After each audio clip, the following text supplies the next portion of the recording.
In this video, we're going to work on these three images, bringing them into a composite with me working step by step showing you how to do it. You can download these images for free. The link's in the description. Are you ready? It's Photoshop time, and you know the drill. Smack it, whack it, and crack-a-lack it. Yes! That's awesome! What?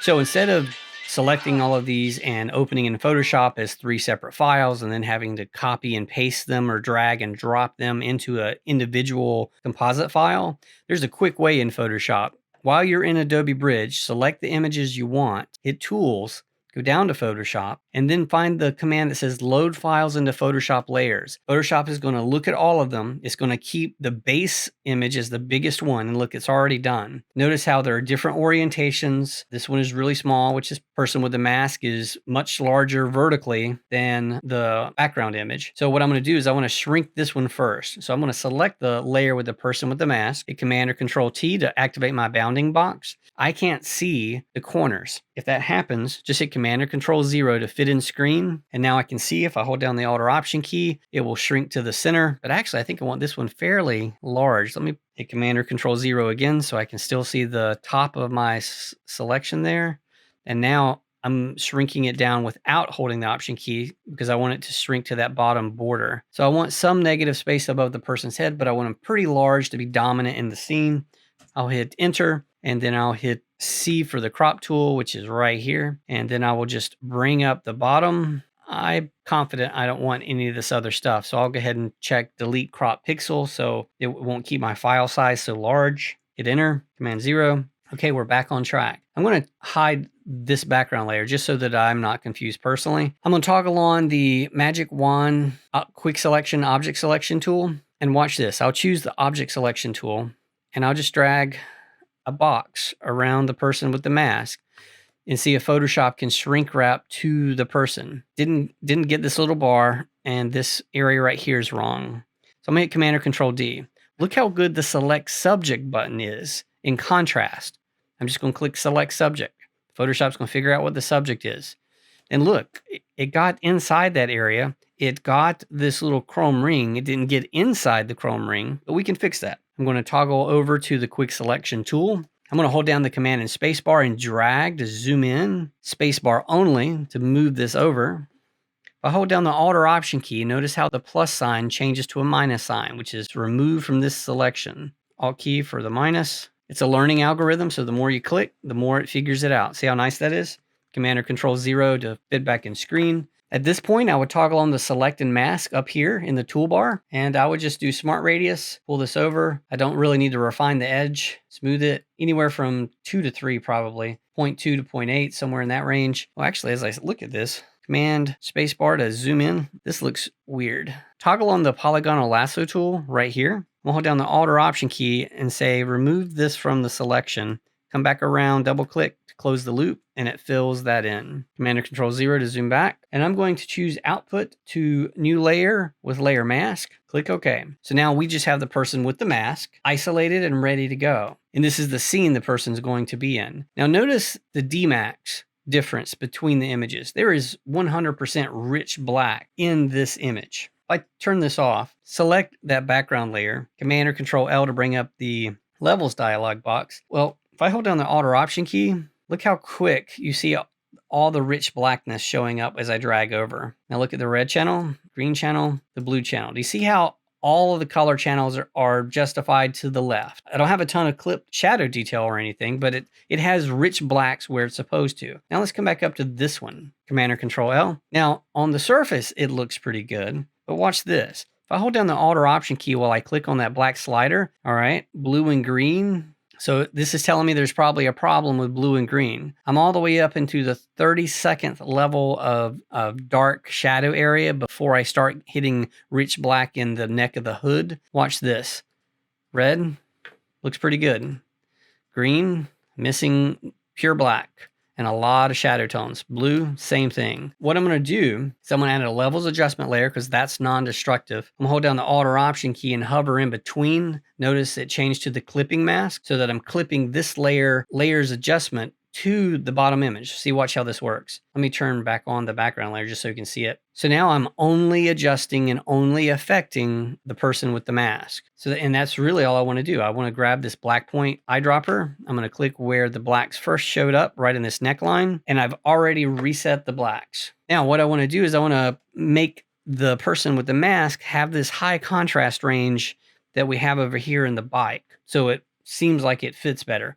To visually get us on track, let's add a black and white adjustment layer at the top because we know we're converting it to black and white. And that'll kind of let us know how our blacks are looking. Like this is looking like a very flat black and this is a very more dense black. So what I'm going to do is I'm going to turn off the background layer. Again, just so I'm not confused. I'm going to turn off the black and white layer for a moment. And I'm just going to take these two, hit Command Option Shift letter E, press them to their own compressed layer. I'm going to select that levels adjustment all the way back down to the original, hit Command or Control G, and now we've put everything in a group to clean up our layers panel. Now I'm going to select that, go over to Camera Raw Filter, and it's going to show me exactly what I want to see. I want more clarity. I want to get and see this as black and white so I see what I'm working with. I'm going to pull open the shadows, pull down the blacks, darken this up to there. Now we need an adjustment brush because essentially we need to brighten up the mask. We want the direction of the gaze to go right to that mask. So I just want that to be very bright and high in contrast without blowing out the highlight details. And then we'll click this to toggle back over. Maybe the shadows are up a little too much. Click OK and see how it processed. That's about what we want. Let's toggle back on that black and white layer. All right, this is starting to look like it's fitting in the scene. Quickly, I want to show you something. Wait, there's a bonus tip. Yes! Notice we're at 35%. You should always look at things at about 100%. You can get there quickly by hitting Command or Control 1, spacebar to pan around. Look at this white edge all the way around where there was some improper masking. Here's how you fix that. All you have to do is while you're on that layer, and this is an advanced tip, just go to Layer, Matting, Remove White Matte. It's like magic. Nice. Photoshop figures it out for you. Command 0 to fit back in screen. Now, let's figure out where we're putting this one. I'm going to select that layer, and I'll do the same thing. I hit Select Subject because that tends to work pretty good. Command Spacebar to zoom in, Spacebar only to kind of get a look at it. Yeah, I'm going to need to do some selecting and masking to get that fuzzy, blurry hair. This one is not a very high-res image. Notice how the tones are pretty posterized already. It's a low-quality image, but we're going to shrink it and put it in the back, so I doubt that'd even be an issue. So select the Refine Edge brush if it's not selected already. Usually it's selected by default. And I'm just going to paint. I'm clicking with my mouse and I'm just painting over this, letting Photoshop figure it out. This tool works much better with color images, with color and tone. When you're trying to do this kind of thing on a black and white image, it doesn't always do perfect, but it'll usually get us there. Smart Radius, pull that up. And sometimes the Smart Radius works great. Sometimes it doesn't. It's almost like it's a trade-off. Come back to here. Yeah, it's a real trade-off. I'm gonna have to tweak some of this, I think, just with the masks. Choose New Layer with Layer Mask. Okay. Command 0, V for the Move tool, so I can click on that. Something about positioning. So remember that when you're making a composite, aside from global and local light and shadow direction, global and local contrast adjustments, and if you're in color, matching the color temperature of all the different subjects. The other thing is scale. So notice when he's up close, like in front of this guy, he looks super small, disproportionately so, like incorrectly so. But when I'm not changing the size of him, but relative to our field of vision, our mind is trying to fit him way back in that distance. And now he looks like a giant, right? Make sure you balance that out visually till it feels right. I'm going to hit Command or Control T, shrink this down to taste. I'll right click and see if I want to flip it horizontal. Maybe because of the light here, I can get away with the light direction change. Hover outside so I can rotate it a touch. Enter. Okay, this rich black here, got a white edge around this as well. Now, the only way that technique of layer and remove white matte works is if you apply the mask. I'm just going to drag the mask to the trash, hit apply. The mask goes away, but it's applied. Now I can use that technique of layer matting, remove white matte, and that helps get us into the scene. Now I feel like these blacks that are posterized are too rich for the scene. So again, add another levels adjustment layer, Alt Option, click while hovering between the two layers so you can clip it. And then I'm just going to pull the output slider. That's too far. We just want that posterization to disappear right there. See how there's no posterization in this area anymore? Now, granted, it's a little flat, but we can fix it all kind of globally. Now, actually looking how this tree stump integrates with the paper, let's work on that. Let's come back, add a layer mask, and let's soften that edge just a touch. And then we'll come to the background layer, choose the burn tool, left bracket key to make it smaller. Because what's the problem? This looks too dark on these two light papers. So let's paint some shadows on there. I'm at 10%. I can come up here and like drag this over for 24%. So you can literally paint with light and contrast by dodging and burning. Now I went a little far. Again, that's okay. I can pop back over to this guy and just make a few passes to integrate the shadow there. Command or Control 0. All right, we're not there, but that we're getting there. I think what I want to do is I want some light patches in the background. So I'll come to the very background layer, add a levels adjustment layer. And here's what we're going to do. We're just going to choose screen to make everything brighter. Now I'm going to select that mask, hit Command or Control I to invert it. Basically, we hid everything we just did. My default color, my foreground color is currently black. If I tap the X key, it becomes white. I hit B for the brush just to make sure I'm on the brush tool. Right bracket key to go a little bigger. And I just want to make these lights a little brighter. 2 clicks, 2 clicks, 2 clicks. Bigger brush, 3 clicks. See how I'm making the light shades glow a little bit more? Now here's the thing. If I double that effect by hitting Command or Control J, well then that's maybe too powerful, right? So we could select that mask and really feather it to soften the effect. But notice what's happened when we turn down our lights.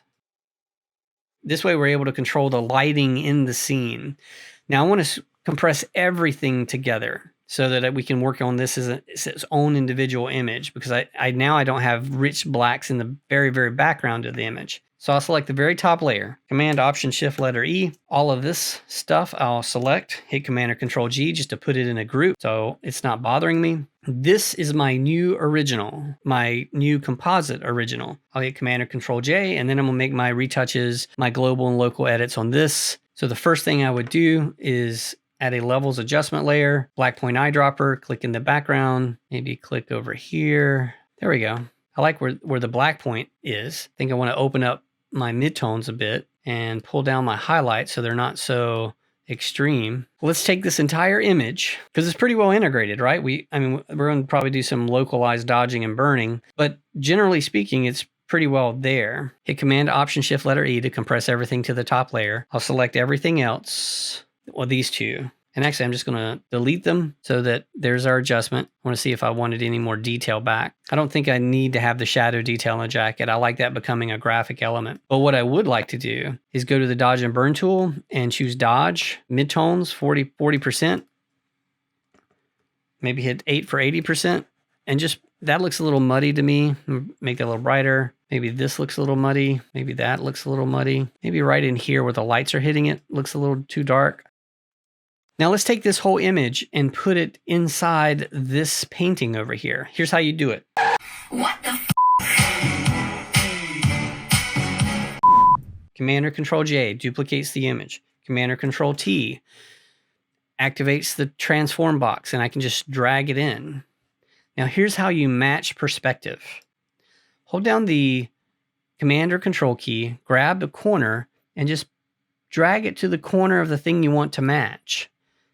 And it'll look pretty bad in the beginning, but as you get closer and closer, it's going to start to match. Now, see, I can't figure out where my top corner is, but I know where the right side is, and I know where the top is. So I just need to get those two to match, even though my point is off screen, but it will still fit in perspective.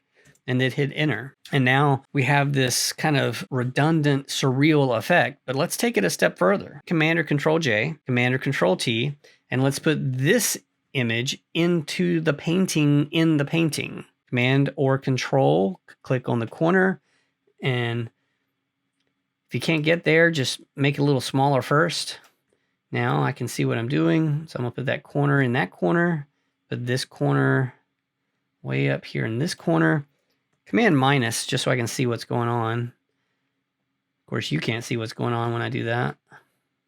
I'll be able to zoom in and show you this though. I'm trying to find the corners. So that corner's got to be there. I feel like I've got the top one. that one's messed up. Let's see how we're doing. That's really not bad at all. That line matches up. Side line matches up. This corner doesn't. Right there. Now that corner got messed up. So it's a little bit of a back and forth dance. But once you get it, it looks incredibly believable. So I'm going to hit enter just because we can. Let's do it a third time, putting the painting of the painting inside this painting. Command or Control J, Command or Control T. I'm going to shrink it down, pull this over, hold down the Command or Control key, and I'm going to drag the corners to match. Let me zoom in so I can see what's going on. Command or Control T. Just align those edges. Keep adjusting each one as they shift in tandem.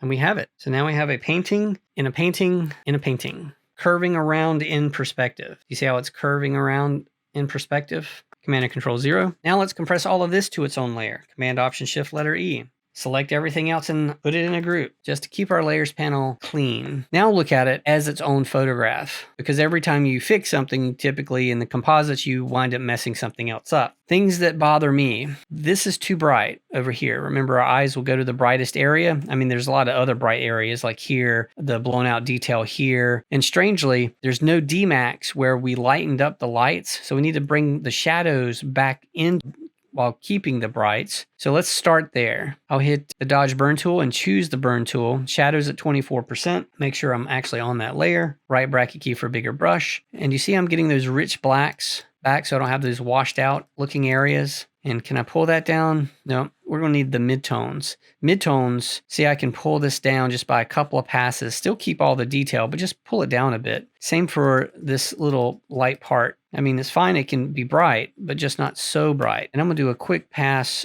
over the bike because that's super dramatic. I think I'll take this whole image over to the camera raw filter so I can make some global adjustments with clarity and dehaze about the geometry. It looked like it did try to straighten up a little bit. I'll hide this. Definitely want to do just a little vignetting. Now, what would happen if I came back and opened up my shadows that I just blocked up because I like the look of that for this particular image. Pull down the highlights, pull up the clarity and texture, dehaze. This is really where you're going to drag it to taste. I'm going to click OK here. Okay, this is the update. So now I feel like this image is a little too muddy. So I'd probably come back over with the dodge tool and just make a couple of passes right here. And maybe I'm just going to dodge one click there, one click here. I did 2 clicks and that was too much. 20%, 2 for 20%. Couple of clicks, couple more clicks, make the lights just a little brighter. Again, it's just to taste. But here is an integrated composite where it looks reasonably believable, although very, very surreal. I can't wait to see what you do. Yes! Hey, what are you still doing here? It's over. Actually, all kidding aside, I hope this video helped. And if it did, consider subscribing. I like subscribers. That's awesome! What? You just took one in the jugular, man! Whoa! Yes! Oh my god, I did! This is... Hey, you stayed to the end. You know what that means? You're awesome. I'm talking about you. Now get out of here.